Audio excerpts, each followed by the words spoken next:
தமிழரின் பிம்பம் உங்கள் TV.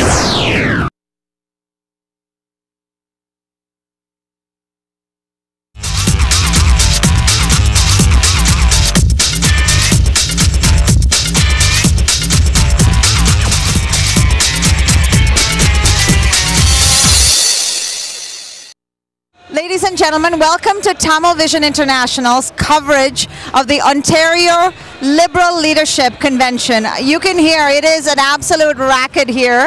A lot of fun. There's about 2,200 delegates and we have 6 candidates that are running. We've got Sandra Pupatello, who's come in with 27% of the delegate count, Kathleen Wynne with 25%, Gerard Kennedy with 14%, Harinder Thakur with what I believe looks like 13%, Charles Souza with 11%, and Eric Hoskins with 6%. 6 amazing candidates, and at the end of this we are going to have one leader, the Premier of Ontario. Now what's interesting about this is the top 2 contenders are women, and typically, from what I've heard before, and this was a quote that came from political analyst Rob Silver, who was quoted on CBC News, that in 90% of conventions, the winner is generally the person who's in first or second place. So really, if we look at that, we might end up with a female premier, which will be the first time that that's happening in Ontario.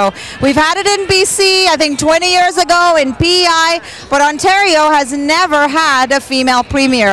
Stay with us with our coverage of the Ontario Liberal Leadership Convention.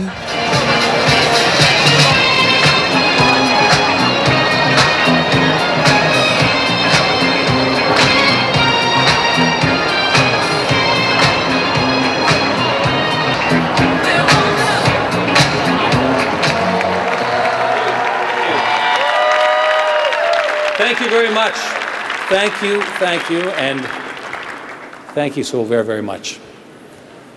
What a great party this is, and what a great party you are. Bienvenue à mes amis libéraux de l'Ontario. Bienvenue au Congrès à la direction de notre parti. La province est grande et certains d'entre vous viennent de très loin. Je vous remercie d'être ici. You know, as I think about it, it all started right here. It was here 16 years ago when they announced the results that Terry grabbed me, leaned over, and gently whispered in my ear, "You said you weren't going to win."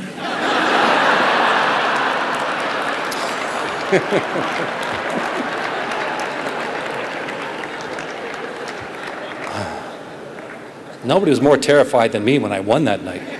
I've got to tell you that. This building has changed a lot since then. It's been renewed. And that's what our party is doing this weekend. We're renewing ourselves with new leadership, new members, new ideas, and new energy. And speaking of energy, I am so very proud of our leadership candidates and their campaign teams. All of you.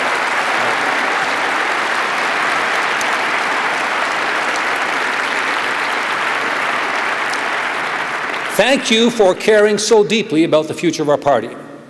On behalf of all of us, to Charles, Eric, Gerard, Glenn, Harinder, Kathleen, and Sandra, thank you and congratulations on running campaigns we can all be very proud of.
at the Ontario Liberal Leadership Convention, and it's my pleasure to speak to Andrew Coyne. He's a columnist with the National Post. Hello to you, sir. Hello, how are you? Good, good. You're enjoying the convention so far? It always goes on much longer than they're supposed to, but I guess you just have to put up with that. So I'm curious, how many conventions have you been to? Too many. They all tend to blur together, probably a couple dozen. A couple of dozen, okay. So what stands out here? First of all, before we go into like interesting moves, what stands out as a highlight for you? I think the most interesting moment for me was what must have been a fairly intense discussion between Gerard Kennedy and Charles Sousa, because they could each move separately if they wanted to in terms of crossing the floor, but pretty clearly they worked it out between them to move together, and I think that's going to be one of the stories that will be worth telling about this campaign. What I mean by that is, I think if the numbers had come out a different way, Sousa, everyone thought Sousa was going to go to Pupatella, and I think if he'd been able to make her the queen over with his own numbers on his own, he might well have done so.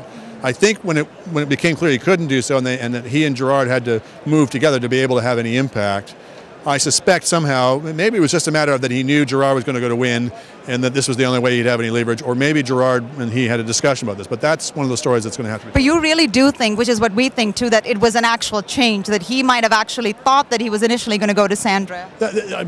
To whatever extent I know, but that was certainly the expectation was that this is one of those surprises that comes out in a campaign. I think a lot of people in the Win camp, for example, were astonished when Harinder Takar went to Pupatella.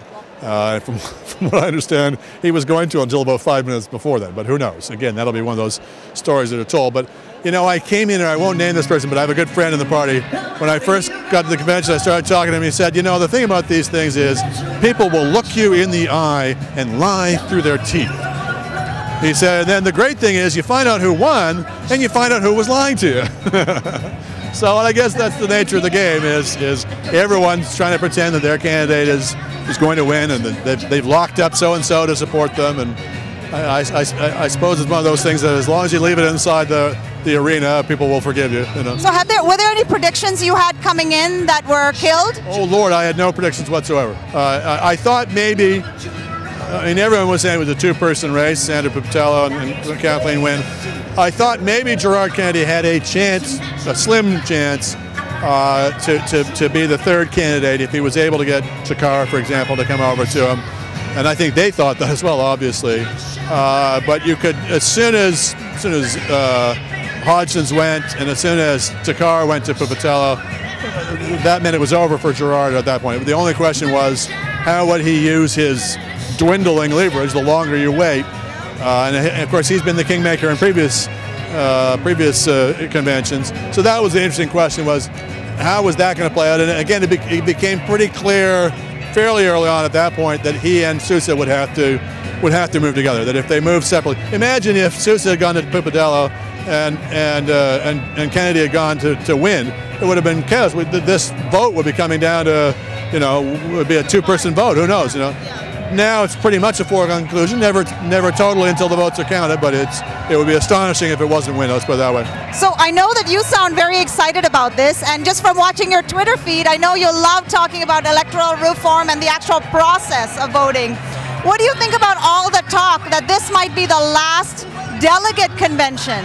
I think that'd be unfortunate in some senses. Look, it's seamy and not terribly democratic in some senses, particularly the way the Liberals run it, where they have all these different clubs and organizations who get extra votes, and it smells a bit of rotten boroughs, as they used to call them. But the idea of having a delegated convention where the delegates actually have some agency, some ability to make choices, that has some benefits, and not just that. I know people will say, and I'll plead guilty, that it makes it more interesting for the journalists, but more dramatic for the audience as well. It helps to drum up interest in the party. But at a slightly higher level, if you've got a party that has a lot of divisions in it, I'm not sure this party really is that divided, but sometimes you see in these conventions parties coming in very, very divided, two candidates with strong following but very sharp divisions within them. The delegated process, and sometimes they wind up choosing a compromise candidate. As imperfect as that sounds, that can sometimes help to pull a party together again and to knit it together. And that's one of those things that voters certainly look for in any party, is before they'll hand the keys of government to them, they'll say, do you have your act together? Are you united, or are you fighting amongst yourselves? It's a real deal breaker for a lot of voters. if you really want to know the truth, though, my preferred model, which used to be thought of as just being beyond the pale, and you're actually starting to see more and more people talking about this, is going back to what the Westminster model, which is the caucus choosing the leader.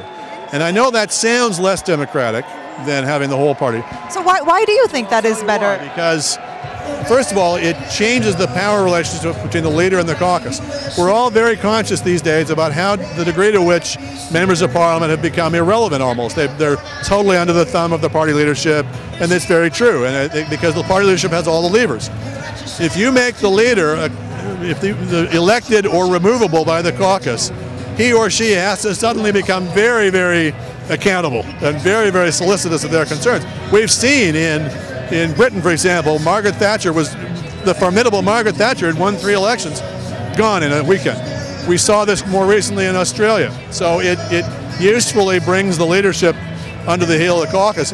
The other thing I would say is, if you think Parliament matters, and this is one of the hurdles we have to get over, is to get people reinvigorated with the idea that Parliament is where we should be debating and arguing through and deciding these questions, not out in some media world, then the job of leading the caucus in Parliament is a big deal. So for both those reasons, I favor it. And as I say, I'm pleased to see more and more people starting to talk about this, and so we'll see if that ever happens. Well, there you go. Andrew Coyne still trying to change the way the political process works. It's a pleasure talking to you, sir. Thank you. Welcome, TVI viewers. We're here live at the Ontario Liberal Convention. We're here with the former Premier, the Honourable Bob Rae, currently the leader of the Liberal Party of Canada. Bob, how does it feel to be back in this sort of environment, a delegated convention environment? Well, they're a lot of fun. I mean, you never know what's going to happen. And I won one and I lost one. I won the one in '82 provincially, and I lost the 2006 delegated convention in Montreal. But there's nothing like a delegated convention for excitement and for a real sense of the drama of politics. It's a lot of fun. Given the challenges that are currently Ontario is facing, what advice would you give the incoming Premier? I think the most important thing always is to bring people together. We've got to keep the unity of the party. And whoever wins the leadership has to be working very carefully with all the people that are out there, all the candidates and all their supporters. There's some very, very important issues facing the province, and we've got to make sure that we bring real unity to the party. That's always the first thing that's got to happen. On that note, what advice would you have to undecided delegates after the first ballot and in subsequent ballots? What criteria or qualities they should look for in selecting a leader? Who they think would be the best leader and who would be the best premier. I mean, you're electing a premier, not just electing a leader of the party. So you've obviously got to be thinking that through carefully. And now it's my pleasure to interview MP David McGuinty, who we saw strolling through the hall, kind of enjoying the other delegates who were here, right? So how have you found this convention? Fabulous, fabulous. The energy's high. People are really pumped. There's a feeling of can-do here now, and a feeling that there's a lot of important work to continue to do for Ontarians.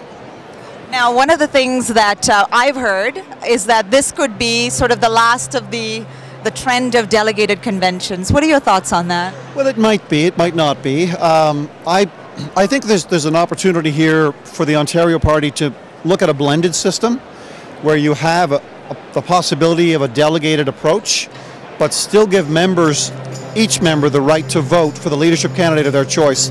I personally believe that's very democratic. And it's important for Ontarians, Canadians to feel that they have a stake. And you give them a stake by letting them exercise that right. So I think the party can really reflect now on the success of this, watch what happens federally in April, and see whether there's a blending that's possible. So we keep the excitement, but we increase the democracy. So let's take that a step further, because this is interesting. We just spoke to Andrew Coyne, as you know, who loves talking about reform. And he mentioned the idea of the Westminster caucus approach. What do you think of that? Being that the caucus members elect the leader? Yes. I don't personally support that. I think a leader should be able to achieve the support from a much larger cross-section of citizens and a proxy group of citizens for the society they look to represent. I think a small group, 35 caucus members or 150 caucus members, aren't necessarily best placed to help deliver up a leader for any party that's more in tune with the population. And frankly, when you go through a leadership process, it's quite a humbling and chastening experience.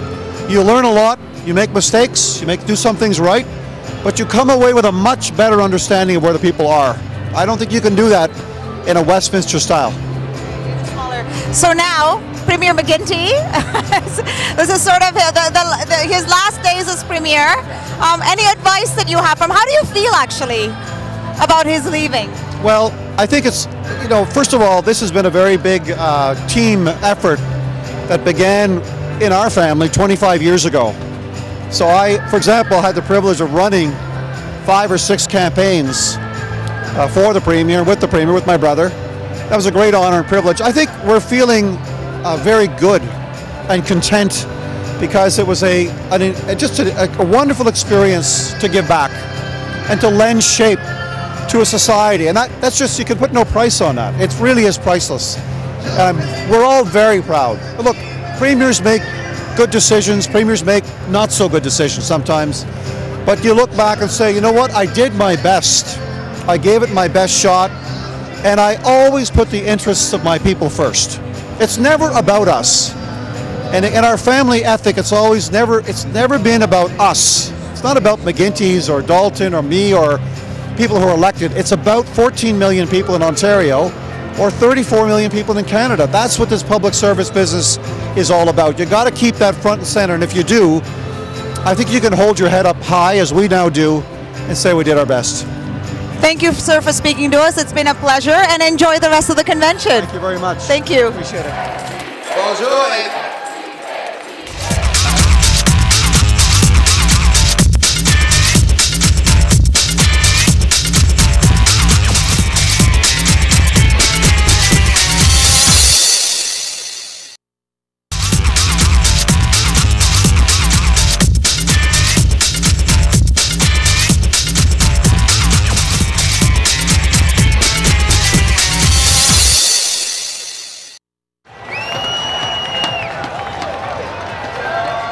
Viewers, what you're seeing behind me is a large Tamil delegation, about 45 delegates, we predict, 40 to 45 delegates that have now decided to cross over to Kathleen Wynne's. It's actually seen as a pretty significant decision at this point, because you know that the numbers are really tight between Sandra Pupatello and Kathleen Wynne.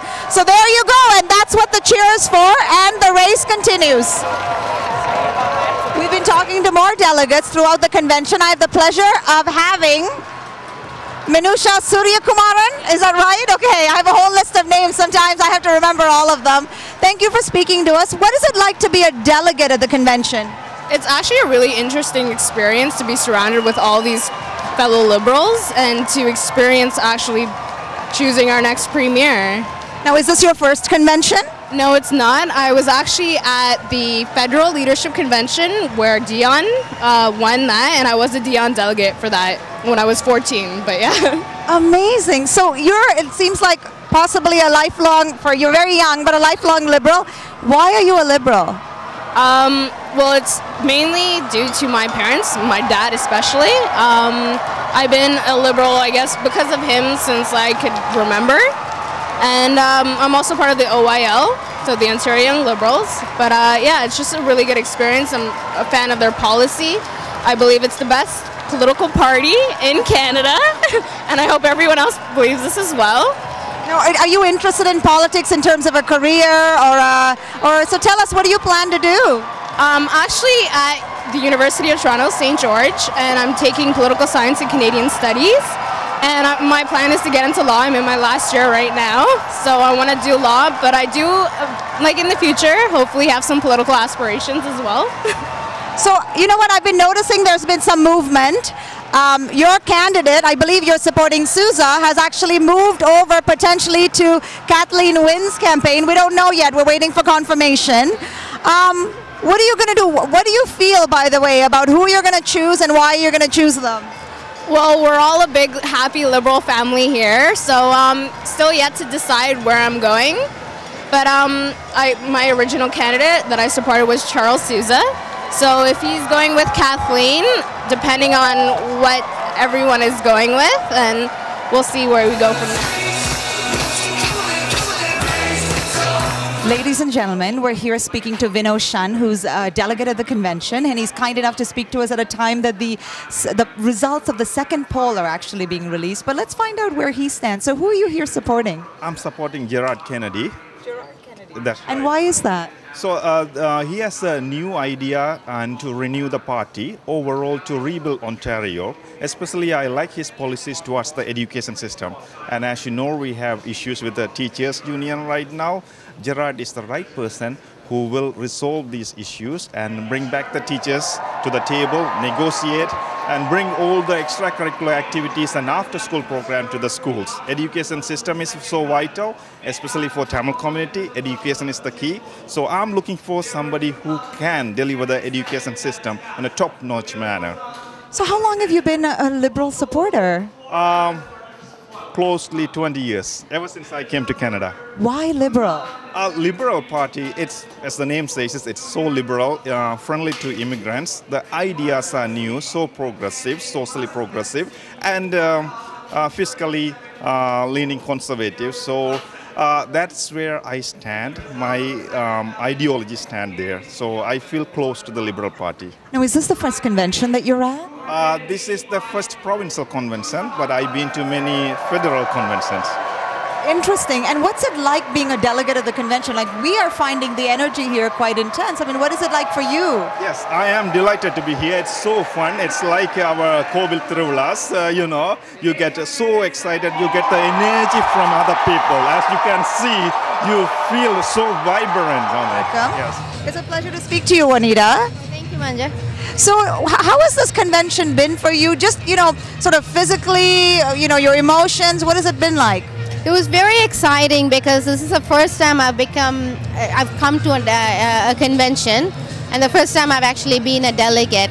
So actually to sit and watch this democratic process has been really, really interesting.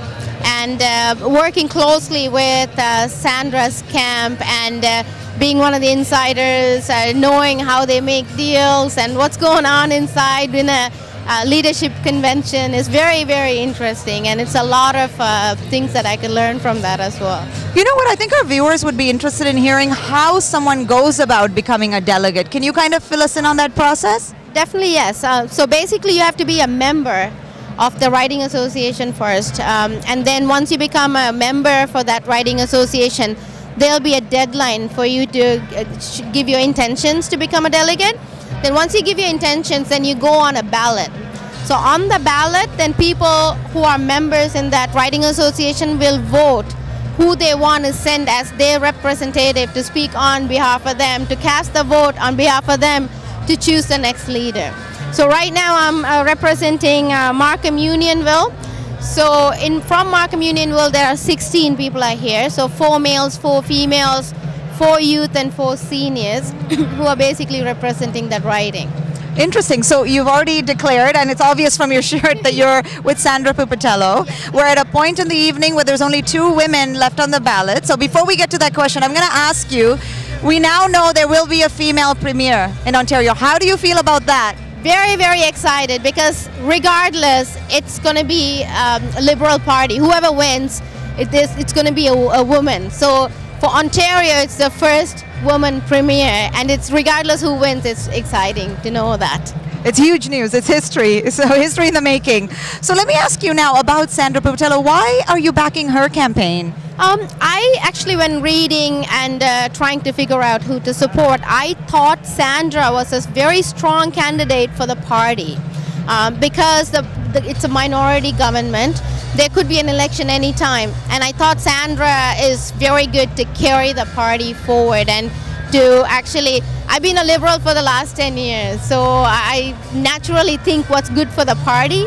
So in that sense, I myself chose to be Sandra's delegate at that time. And now I have the pleasure of talking to Sandra Pupatello. Obviously, there's been a tremendous amount of exciting about Ms. Pupatello, especially given that really energetic speech that you made. So what's it like to be at this convention as a candidate? I think this is my favorite convention. As a Liberal, my whole life, this is my favorite convention. I had a ball. The people are terrific. You get energized by all these young people who just love the Liberal Party and want to work so hard for you. And I enjoyed, my message to people was, we're going to change our government. We know we've got to change it up, that this year has been particularly tough on us. I watched that from the outside because I had left politics earlier, but I can't just sit back and watch. I need to jump in there and think that I can make a difference. And so I did, and most of the caucus supported me in this race. I was delighted to have them because when they called me, they said, I want you to change this, and I know that I can. So we'll see what happens at the outcome here.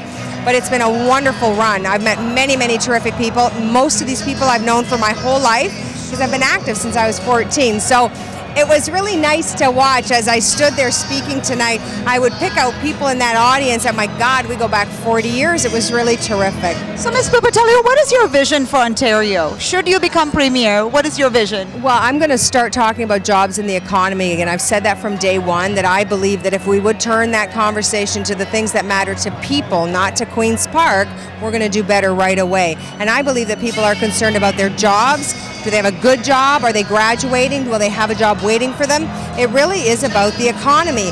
We know that North America is still not firing on all cylinders, and we worry about that. Our government has a massive deficit, and the only way you're going to change that is you got to cut spending somewhere and you've got to grow some revenue. Well, how do you do that? We've got to start talking about the economy again. And I was on fire talking about the economy.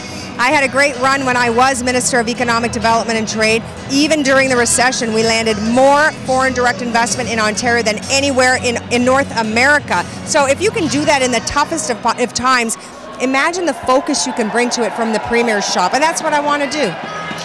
Well, I'll say one thing. At the end of this, people are going to ask why Ontarians should give Liberals another chance. And why do you think that is? Well, hopefully they heard me tonight if they're watching, and they heard me say I am going to earn the public's trust with their money. And I know that it's been a difficult year on that front. I'm going to tell them this is who I am, these are the things that matter to me, and I'm going to put items in place so that we will be accountable to the people. They need to see that. I need to see that as a Liberal. I want to see that. So that's going to drive me, and I hope I can deliver for people.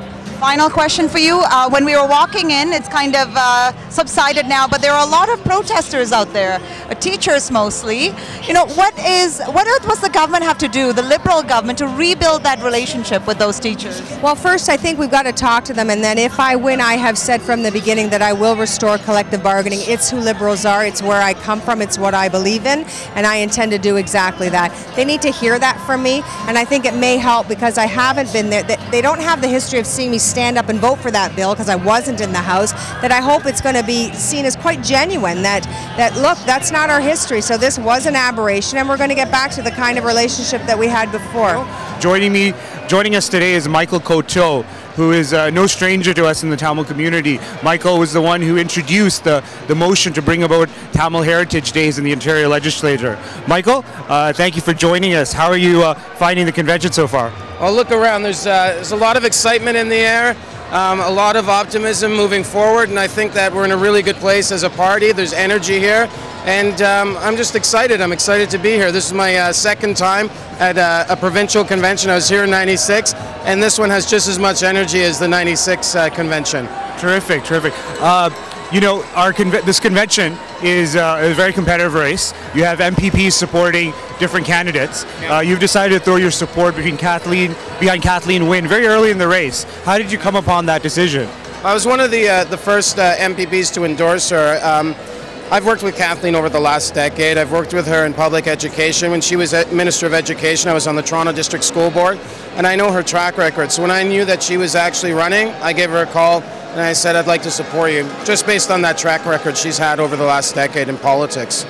Right now we're in the midst of a very tense moment awaiting results. What are your thoughts on how things will unfold and what goes on after that?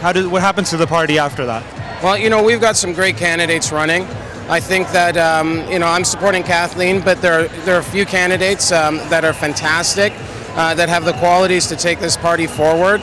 I'm betting on Kathleen, but I'm sure if it is a different result, I'll be able to work with any leader this party has, and we'll be able to move Ontario forward. You've demonstrated a lot of leadership on a lot of issues important to the Tamil community, such as education. Going forward, what do you think needs to be done for the party to expand its base, as well as address some of the concerns most Ontarians are having right now? Well, you know, one of the issues that really affects me coming from Flemington Park and the Don Mills community is issues around youth. We need to get more programming out there for young people. We need to put in more safety measures for community members, for young kids, you know, educational programs, that type of stuff, after-school programs, just development, youth development. And I'm going to be there, regardless of who the Premier is, advocating for those types of issues. We're interviewing Dr. Eric Hoskins, who is a former leadership candidate, and during the course of today's events has decided to throw his support behind leadership candidate Kathleen Wynne. Welcome, Dr. Hoskins. Welcome, thank you. How are you finding the convention and everything that's going on? Well, you can hear it's incredibly exciting here today, and I'm so looking forward. We're going to get the next results shortly. I'm so proud of my campaign team and all my supporters. We ended up with 150 votes on that first ballot, so that was an amazing result for me. And of course, I've lent my support to Kathleen Wynne now. Unlike many of the other candidates, you're not a career politician. You've served as a doctor, as a humanitarian, and as a politician recently. Given all this context, this background, how did you come upon your decision to support Kathleen in this race? Well, you know, it was a difficult decision because I've got so much respect for both Sandra and Kathleen, frankly, all of the candidates in this race.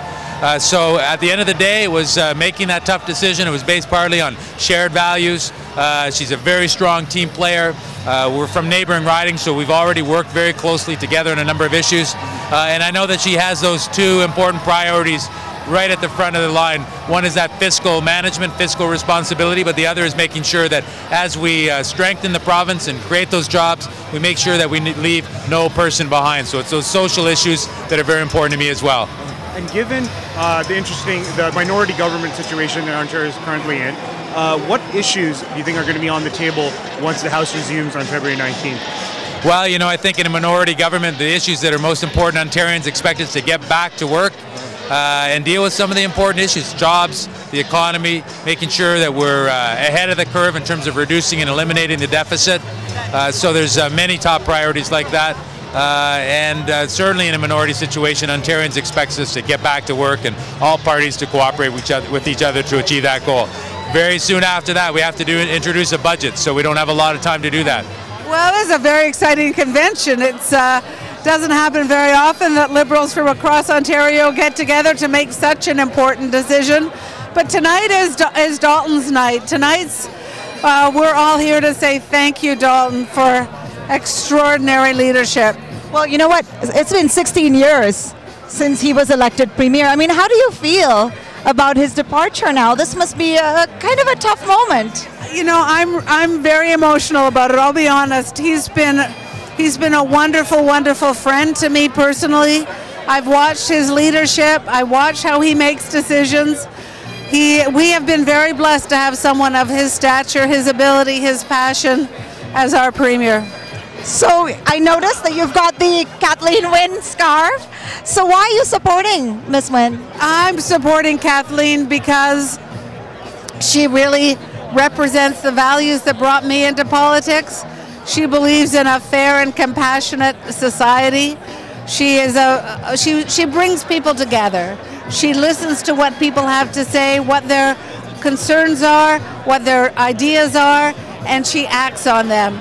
I think she would make an extraordinary Premier. Now there's a high chance that we may end up with the first ever female Premier for this province. Other provinces have seen it, Ontario hasn't. What do you think about that? Well, it's historic. There's no question about it. To have the first female Premier in the province, to be here tonight where we elect, in all likelihood, the first female Premier, it again is very exciting.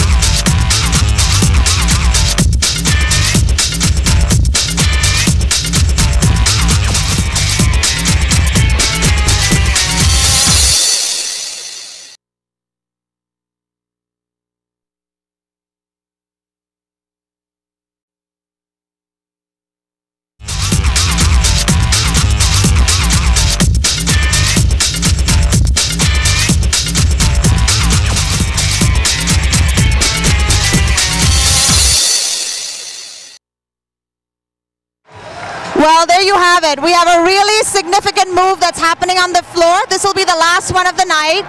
It looks like Gerard Kennedy, who had kind of disappeared, but he had backed out basically. He had taken his name off the ballot, now seems to be walking over to Kathleen Wynne's.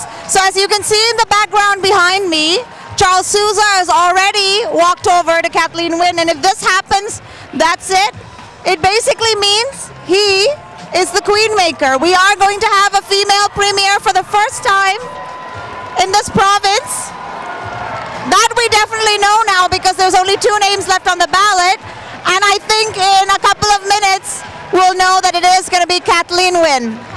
I have the pleasure of interviewing Yasmin Mohammed and Anusha Balasubramaniam, who I believe both are volunteering for the Eric Hoskins campaign. That's right. So let's find out what their experience has been like. So, you know, what is it like to be a volunteer at the convention? It's different. I've never done this before, so my first time. It opened up my eyes a lot. So going forward, I think I will definitely get more involved in the political system and try to understand it better. Interesting. So what made you, or what drove you to actually consider volunteering for a campaign? Well, I mean, it's a chance to be a part of something greater than yourself, you know, and it's a chance to be part of something very exciting. And I really believed in Eric Hoskins, and I believe in Kathleen Wynne as well, so I was really happy when he threw his support behind her. So, I mean, it's a great chance to experience something very exciting and very, like, history-changing, I think. So here's an interesting question, because I've been pondering about this, the fact that we are going to have, well, it's definite now that the next premier will be a woman. And this is obviously 3 women talking. This is interesting, I'm sure, to all of us. What do you think about that? I think it's great. It's definitely history making, and Kathleen, which we're hoping is going to win, and we're sure she is going to win, she's going to make a great premier for Ontario. Why do you think that is?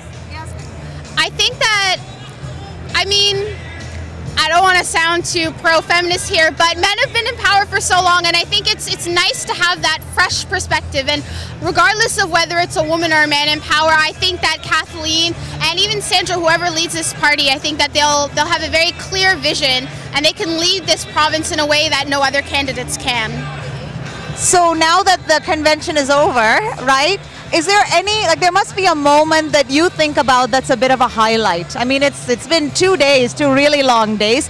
What will stand out for you as the moment that you think is your favorite or the most memorable? Do you want to take it first? Because I need to think about it. Oh, I don't know. There have been so many great moments. I think my first favorite moment was seeing Eric throw his support behind Kathleen, and just seeing how, you know, even though the candidates are competing against each other, at the end of the day, they're unified, you know, and we all share a common cause. And everyone, Kathleen's people were cheering for us, and we were cheering for Eric, and they were cheering for Eric's people, and it was just so amazing. And that kind of spirit was so exciting. And that was just the start of the rest of the day, and I really like that, so. Anything that comes to mind? Any favorite moments? I like Eric's speech. I thought it was from the heart. It was very genuine, like just like he is. Hence why I volunteered for him. I really wanted him to win, but you know what, Kathleen's great as well. So I'm happy that he went to her and that we're supporting her. And even Sandra, I mean, if she does win, at the end of the day, she's a female leader, and I think she does have what it takes to be a great premier as well. So.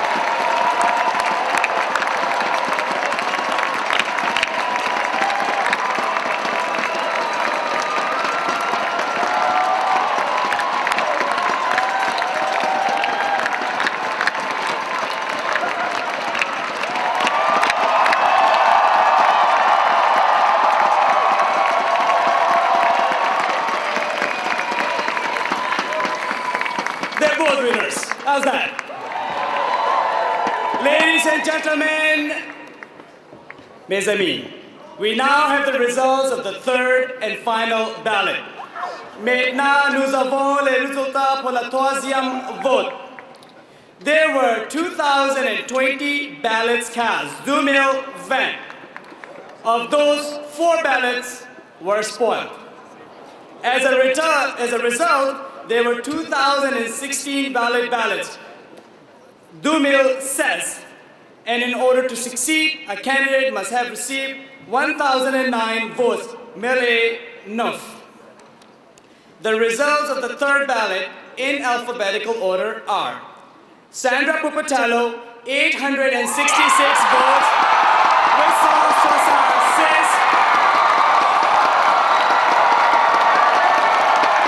Kathleen Wynn, 1,150 votes.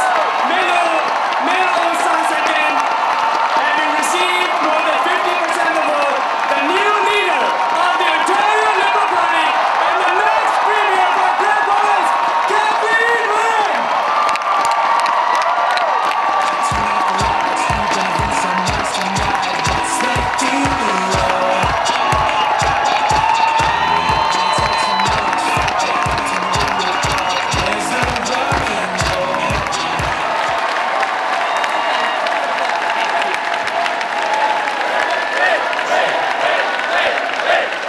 Thank you. Thank you, thank you, thank you.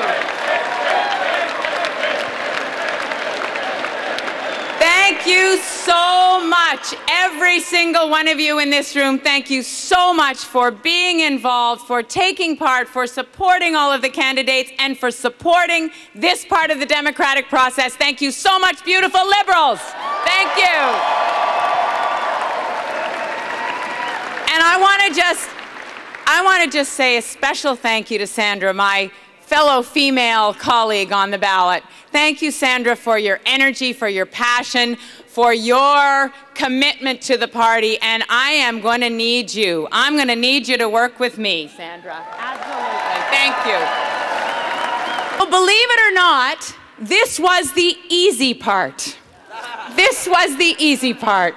Now we have the challenges ahead of us, and we're going to need all of us working together. And I'm going to ask, just so that everybody's ready, I'm going to ask all of the candidates to come down, all 5, I guess, the other 5 candidates to come down. I want them to join me on the stage because we are going to need all of us working together. So all of the people out here, all of you who are working with those folks, we need you working with us, absolutely. Here they are. Here they are.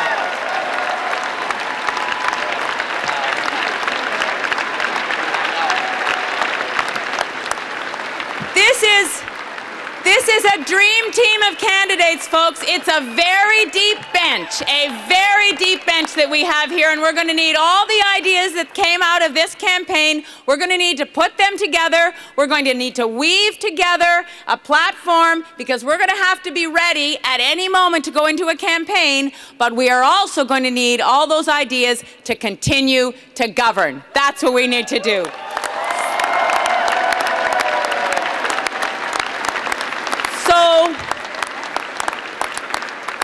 So the coming months are about a continuation of this renewal. It's about taking the momentum, as I said this afternoon, taking the momentum that we have built up and forging that bright future. It's about getting back to the legislature, getting to work, working with the opposition, and demonstrating to the people of Ontario that we can govern in a minority parliament. That is what we're going to do. That's right.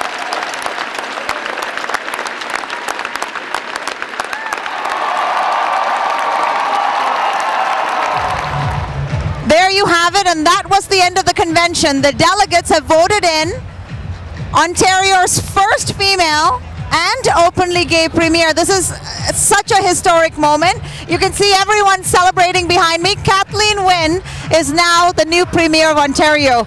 It's been a pleasure speaking to people through the day, and I hope that you enjoyed those interviews as well. We spoke to delegates, volunteers, candidates, and also other politicians that we saw walking around. I also do want to remind people that there were between 4,000 to 5,000, these are just estimates, we don't have confirmed numbers, but 4,000 to 5,000 protesters that were actually hanging out outside the convention, mostly teachers, talking about their issues with the Liberal government, Bill 115, which has now been repealed. Regardless, they were out there, it was cold, and we actually did not get a chance to get out there and talk to them, but I wanted to make sure that you understood that that was happening outside as well. So between the noise outside and the noise inside, we are now deaf, but we've had a wonderful time. So do enjoy the show, send us your questions. This has been Manjula Salvaraja and Parthi Kandavale for CrossRoads on Tamil Vision International.